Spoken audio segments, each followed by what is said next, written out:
if that dictatorship, instead of being a left-wing dictatorship, were a right-wing dictatorship, they wouldn't have allowed even this. So what if the oil is destined for our friends who are on the left? Okay. Well, what we have right now is this. First, a movement that seems to uncover what was quite obvious. In the case. This has not been an operation to change the regime or liberate the Venezuelan people. This is an operation to control a natural resource, oil, in a country, Venezuela, which is the main crude oil reserve on the entire planet. 300 billion barrels more than Iraq and Kuwait have combined, and an international situation that is currently disrupting the entire panorama because Cristina Cañedo, Moncloa, and countries are divided between those who condemn the movement and those who are asking for it to be temporized. Moncloa has issued a very strong statement together with Brazil and Mexico. Yes, they make their position clear through these joint statements with Latin American countries, but also with members of the European Union. Absolute rejection of these unilateral military actions in Venezuela. They will not resign themselves in Moncloa to the imposition of the law of the strongest because they say it sets extremely dangerous precedents, and for that reason they assure that the Spanish government once again spoke clearly, establishing an international position, leading this rejection and this defense of international law and order based on clear rules and without any type of interference. Right? Indeed, because what is now being investigated are the drug trafficking networks that have been supported and from which they have profited, especially those around Maduro, his son, his wife. And this is why, evidently, he has been brought to justice after a system through which he could have been transported between 200 and 250 tons of drugs annually to the United States, also through diplomatic passports and a criminal network, which is why he is being tried through. And there are 64 people under investigation, including President Zapatero. As my question is, how did we get here? And of course, the second thing is that Spain, among other countries, and the European Union apologize to the people of Venezuela and to Venezuela for looking the other way for all these years. How did we get here? After an exodus of 8 million people, after the torture of famine, persecution, and death. And now they say that it is violent. What is it? Violent. Furthermore, the only way to have entered with the reports, with the entire UN, would have been with the approval of Russia and China, who have profited from the suffering of the people of Venezuela throughout all these years. They are the ones who have been seeing the oil of the Venezuelans. The position of the Popular Party on foreign policy seems absolutely ridiculous and absurd to me. The government of Spain has led two statements, one in the European Union and another with the countries of Latin America in very, very few hours. To be very clear, what I expect from the Popular Party, given its position, is for it to criticize the position of the President of the United States in relation to what he said about Maria Corina Machado. I am still waiting for that criticism from the Popular Party. The Popular Party has always used Venezuela as a trump card, and it is absurd because it clearly does not succeed because no government has done as much for the people of Venezuela as this government has as a trump card in domestic politics towards the government of Spain. And the Spanish people are very aware of what the Popular Party is playing. It is trying to import division among Venezuelans to Spain instead of exporting unity to Venezuelans from Spain, which is what our government is trying to do. And what about the charges against Maduro? Carlos Rodriguez, Padrino, Diosdado Cabello, do you understand that the Trump administration is betting on this transition, remotely controlled by Maduro's own followers, Dinde Milei, by those who have run that narco state? Does that make sense? To be so, I don't understand the disdain towards Corina Machado, saying that, well, she doesn't have the strength, support, or respect of the Venezuelan people. Let's see, I don't think I'm familiar with the report or the military operations that are currently being carried out. I do know that Venezuela has become a narco state, that right now the FARC and many other terrorist organizations are deeply embedded in every corner of every city and town in a country that, despite being one of the most peaceful societies there can be, is currently living in a borderline situation. I don't know what transition has been studied there or not. It is evident that the immediate release of all political prisoners is the first and absolutely essential step. This must be followed by the holding of genuinely democratic elections in which the citizens of Venezuela are able to freely and fully exercise their right to express their opinions, just as they did in the previous elections. This is what Moncloa is responding to today. Jen has also issued a statement. Nunes Fejo has written a letter, and the situation here is complicated because the Popular Party had opted for Maria Corina Machado. Trump says she is a very nice woman, but she does not have the support or respect of the people. That is his literal expression. So the Popular Party is now in a complicated situation. What does the PP say? Marta Ita Genova. Well, Javier, the Popular Party is once again placing itself against the Spanish government. They believe that they are not doing the right thing. But furthermore, as we were saying, they support Maria Corina Machado as the person who should lead, they say, the democratic future in Venezuela. This is what Alberto Núñez Feijóo expressed in a letter in the last few hours, in which he openly criticizes the fact that figures linked to Chavismo, such as Teles Rodriguez, are the ones leading this process, this political change in Venezuela. The Popular Party believes that the Spanish government is placing itself on the wrong side of history. With the letter to the militant, Pedro Sanchez is putting himself on the wrong side of history. What does he want? What future does he want? The tweets from the new generations of the Popular Party in Madrid that play with montages of Jose Luis Zapatero being arrested like Maduro. I don't know if you trust that he is one of the people who is affected by this oration that has many branches. Not anymore, man. What is needed once and for all is for him to give explanations. For him to give explanations of why he has whitewashed the regime, why he has represented it, why he has always sought its legitimacy, why he has been doing business, why he has abandoned the people of Venezuela, why he has spoken on behalf of the Kingdom of Spain on so many occasions without giving a single explanation that has to do right now with the Plus Ultra affair and so many other issues that have been covered up, that have been looked the other way. He really didn't see anything as an international figure. The European Union and Spain have really been able to send Mr. Kizama Zapatero, who apparently should give them many explanations. He should give an urgent press conference and, by the way, appear before the Senate, which the Popular Party is going to ask him to do, to explain what he is doing, what he has done, how he did not see anything, what he experienced, why he has always been necessarily cooperating with the dictatorship and with this narco state. Are you criticizing that Sanchez has chosen communism and the legality of a tyrant over communism? But of course, what does this U.S. military operation in Venezuela to capture Maduro lead to? Because the next thing could be the invasion of Greenland, or that they also attack Colombia, or that Putin feels legitimized to continue invading Ukraine, or that China also invades Taiwan. No.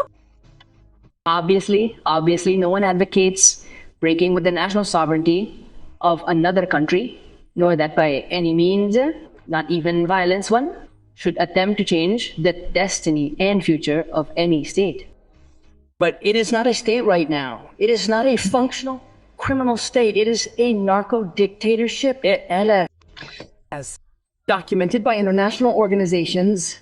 Anyway, I understand that you agree with the president of Argentina, with my law, that after learning of Maduro's arrest, whom he accuses of being a narco-terrorist, as the United States does, he spoke of the connections between Maduro himself and this narco-terrorist state with the Spanish Socialist Party. Listen. We are witnessing the fall of a dictator, but even more so, and let's say that if the line along which, let's say, the United States is carrying out this operation is because he is a narco-terrorist. In other words, he is a narco-terrorist who has deep connections, for example, with the Spanish Socialist Party, with Podemos. You corroborate that, don't you? Jose Luis Rodriguez Zapatero is not from the PP, exactly. If that dictatorship, instead of being a left-wing dictatorship, were a right-wing dictatorship, they wouldn't have allowed this. Well, to begin with, not all the dictatorships in the world today are left-wing. But if it had been a right-wing dictatorship, it would be great to see Spain with dead dictators. If this man, Maduro, were a right-wing dictator, he wouldn't have made it anywhere near. But since he was one of them, the international socialist communists have protected themselves and continue to protect themselves, and they give each other shelter, passports, and support to continue doing evil. It shows you that the people of Venezuela have been prisoners of their own oil and of all those states that have simply wanted to live off their suffering. For now, that's why I definitely want there to be a transition to democracy and for the people to be allowed to choose freely.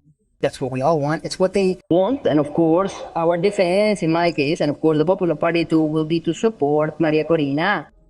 Well, Isabel Ayuso, President of the Community of Madrid, thank you very much. Susanna, sorry, I'll finish with this. And now you can see how great people are with the oil thing. Let's see, with the United States, with the oil. But between China, Russia, and Iran, they have been profiting from oil and drug trafficking for all these years.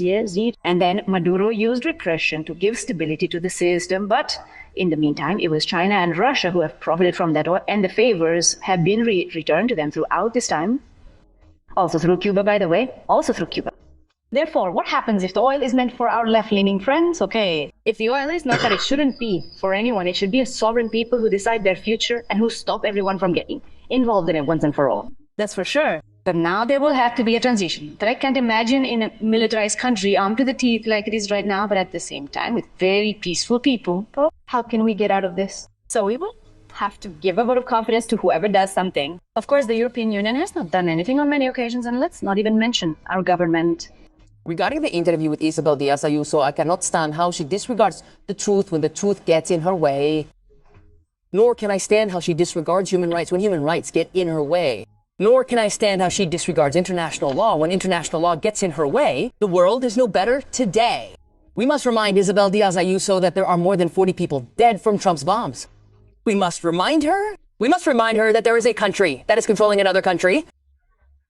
There have indeed been 100, we must remind Isabel Diaz Ayuso, President of the Community of Madrid, that there is precisely a country that is going to steal the resources of another country. But what are we talking about? She is using the pain of the Venezuelan people who exist, and no one denies it. No one denies it. And that's precisely why we have an order to act in these situations in which what we have on the table is using that pain to justify Donald Trump's actions with more than 100 dead on just...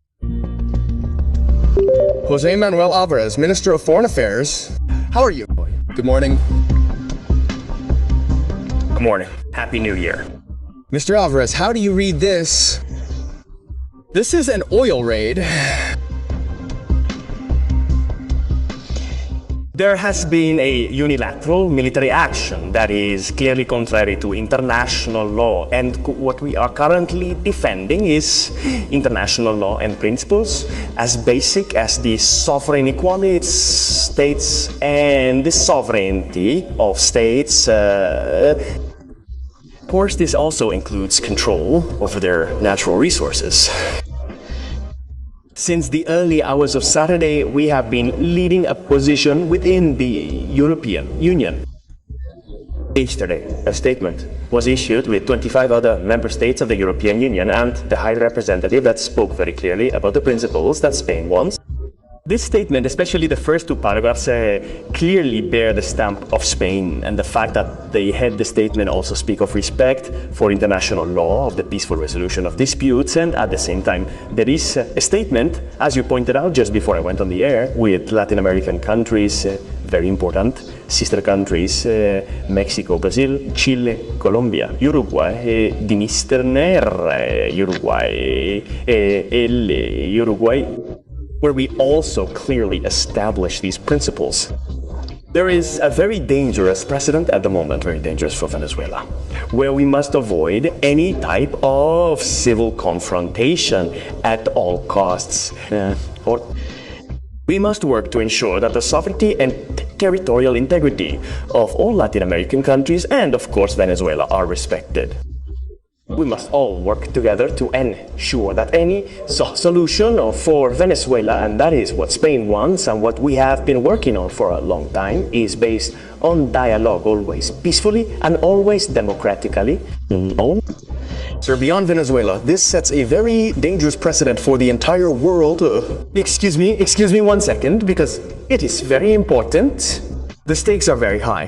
Whether the world order that has guaranteed peace and prosperity for Europe and so many countries in the world, which is based on the United Nations Charter, will continue to be maintained, or whether we will resort to the law of the jungle, to the law of the strongest, where whoever has the power over its neighbor can impose decisions that should only be within the sovereignty of each state. That is exactly what I was going to ask you, Mr. Alvarez. Is this a move, or is this the first move? Donald Trump warned Colombia, Cuba, and Greenland this morning.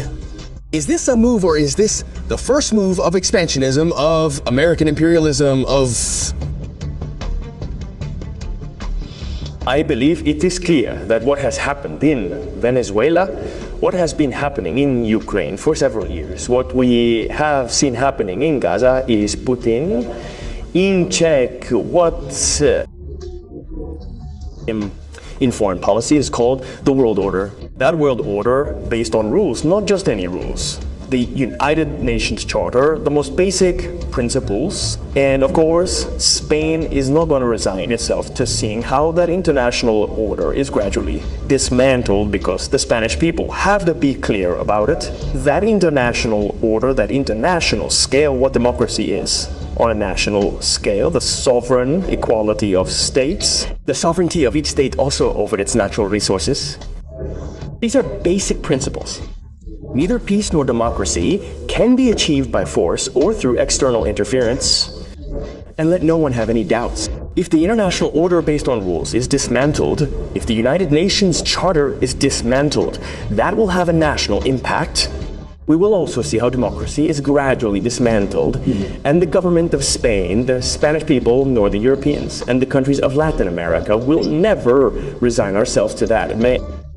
That is why Spain has been leading the position of the European Union since Saturday, and also, together with other Latin American countries, the position in Latin America. We have seen it in the recent past, we saw it in Iraq, and it will happen again. We are seeing it in the Middle East, we see the situation in Ukraine. Force only brings chaos, it never brings peace, it never brings democracy.